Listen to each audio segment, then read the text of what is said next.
ጌታችን መድኃኒታችን ኢየሱስ ክርስቶስ የ5 ዓመት ልጅ በነበረ ጊዜ ከወንዝ ወርዶ ይጫወት ነበር። በልዩ ጥበብና ዕውቀት ውሃውን እያፈሰሰ አሸዋውን እያጣራ ደቃቁን አፈር በጉድጓድ ውስጥ እያስቀመጠ ይጫወታል። የላመውን ደቃቅ አፈር ጭቃ አድርጎ 12 የወፍ ቅርጽ ሠራ። ይህን እያደረገ የሚጫወትበት ቀን ዕለተ ሰንበት ነበር። አብረው የሚጫወቱ ሕፃናት አብረውት ነበሩ።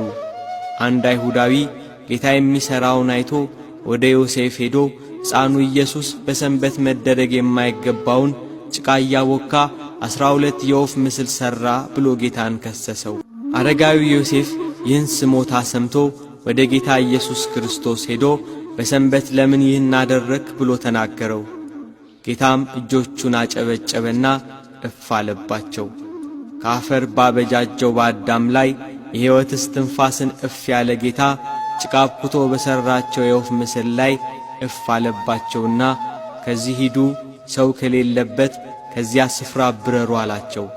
እነዚያ በጭቃ የተሠሩ ወፎች የእግዚአብሔር ልጅ የተመሰገነ ነው እያሉ በሩ። ከእርሱ ጋር የሚጫወቱ ሕፃናት እንደ እርሱ ጭቃ ለውሰው የወፍ ምስል ሠሩ።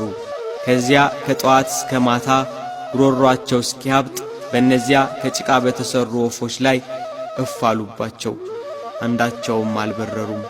እባክህ ፈጽሞ እንዲንቀሳቀሱ ማድረግ አልተቻለንምና ምን እናድርግባቸው? አንተ እፍ በልባቸው እያሉ ለመኑት። እሱ ግን የሚያደርገውን ያውቅ ነበርና ዝም አለ። አንድ ሕፃን ግን ጭቃውን እፍ በማለቴ አዕዋፍ የሆኑ ዘንድ እባክህ ሥልጣን ስጠኝ እያለ አብዝቶ ለመነው። ሕፃኑ ኢየሱስም ሂድና የድንግል ማርያም ልጅ ተነስታችሁ ብረሩ ብሏችኋል ብለህ እፍ በልባቸው አለው። እንደ ተባለው ብሎ እፍ አለባቸው፣ አዕዋፍ ሆነው በረሩ። ዳግም ግን ከጭቃ ለውሶ እፍ ቢልባቸው ሊበሩ አልቻሉም።